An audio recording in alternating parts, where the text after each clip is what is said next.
Well, up here on Upper Red Lake, got my two girls up here. I got the week off work and wife's got to work. But yeah, I got the ice castle going out here on the ice. It's kind of her maiden voyage there. Yeah, we got up here yesterday, and yeah, fishing so-so. We're out of JR's access. It's okay. We've caught a few walleyes and some perch. Rachel caught a really nice 18-incher. I was hoping to get that on camera footage, but I don't know. It's tough sometimes. So I don't know. We're just kind of seeing what's going on, and yeah, trying to make a video here. Yeah, getting set up for the evening bite here. Hopefully we can get some footage of Rachel and Claire nailing walleyes. Playing a good old wholesome game of cards here with Claire. Claire's the bank. We got tip up out there. Tip up behind Rachel's head there. And a few rods in here. Just kind of jiggling this every now and again.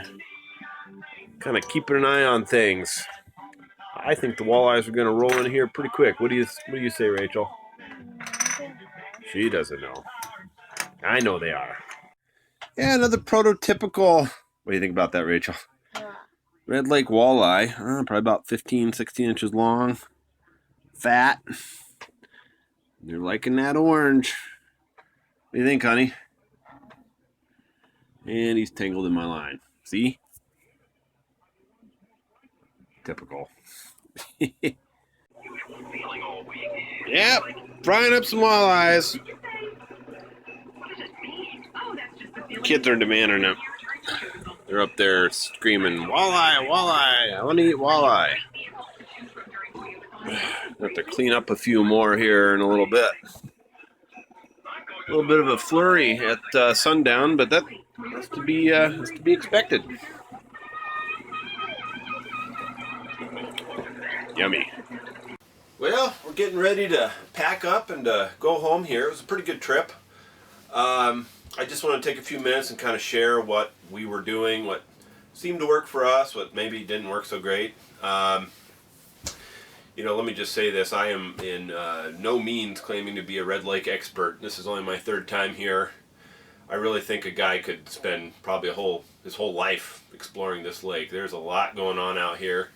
I don't know where any of the good spots are. For those who kind of know this lake, it's a big bowl. There's not a lot of structure that's evident. I've heard that you know, there are some transition points like gravel to mud to sand or something like that, and you know, fish will key on those areas. I don't know where they are, and people won't tell me where they are. So there you go. You know, let me just say this. I mean, if you've never been here and you really want to catch fish, I just can't say this enough. I really recommend coming up here and getting a guide, and you know, just going out with a local guide. I've done that a few times in a few different lakes, and it is worth the money. You will learn more from a day in a guide than you would, you know, months screwing around up here. So I really recommend that. I'm fortunate enough to kind of know a few guys that fish this lake regularly, and they've shared a few general tips and a few general areas to try. So, you know, like I said before, we went out of JR's access about 3 to 4 miles out. We kind of moved around, you know, 13 to 14 feet of water, and we found some walleyes and some perch kind of scattered here and there. Yes, let me show you one thing that we were using that did work on day one here. You know, on day one I couldn't get anything on a dead stick. The fish were really keying on this Buckshot Rattle Spoon, kind of a glow pink, glow orange color. I think I got five fish on that and a few perch, maybe one fish on a dead stick. So yeah, the spoon was hot that day. Next day, I couldn't buy a bite on that thing. Nothing would touch it. They'd come up, they'd look at it, but they wouldn't hit the spoon. All my fish came on dead sticks. And this was the color right here. I tried a variety of different, different colors. And, whoa, glare bear. You see, if you see this, this is like a orangish green glow UV. Fish really preferred this thing. I had blue and then kind of your standard glow side by side. They wouldn't touch it, which is odd. I also did have a green jig. Here, watch out, Rachel.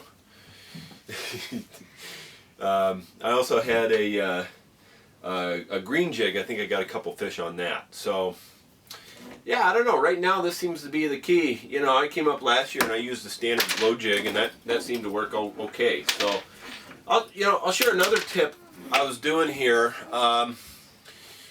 Throughout the day, there'd be packs of perch that move through, and you can tell on your sonar if they're perch a lot of times, because what they'll do is, the mark will kind of come up and kind of hover by your bait, and then it'll go back down quick. Well, we actually cobbled together a pretty good mess of perch yesterday, and I'll tell you what we were doing. So when those perch came in, and if they wouldn't hit my spoon or they wouldn't hit the dead stick, and I knew they were perch, what I did is I had this little tungsten kind of pinkish orange glow jig.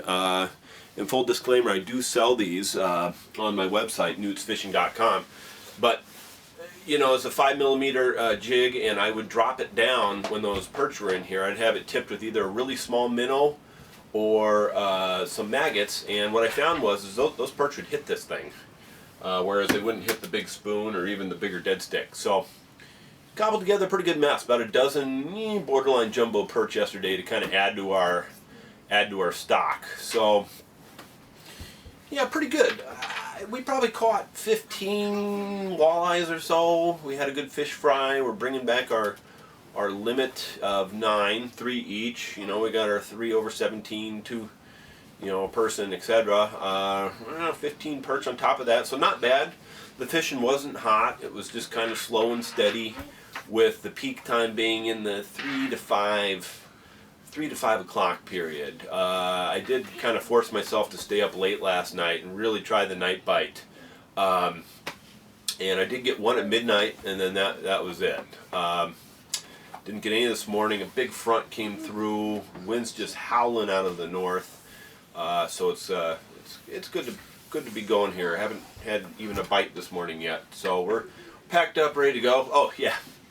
So I did have a Cletus sighting yesterday. On trips like this, you usually see Cletus once or twice, and yeah, I've kind of been Cletus myself once or twice too. So anyway, this guy, we're not too far from a pressure ridge here, and if you don't know what a pressure ridge is, it's where picture tectonic plates kind of coming together, and there's this big jagged ice, kind of wall of ice there, 2 to 4 feet high. Well, this guy, he tried to jump that, pulling his wheelhouse. It looked like he took his whole wheel off one side. So his house is sitting there all cattywampus-like, and there's guys with tow straps kind of manhandle him around and stuff.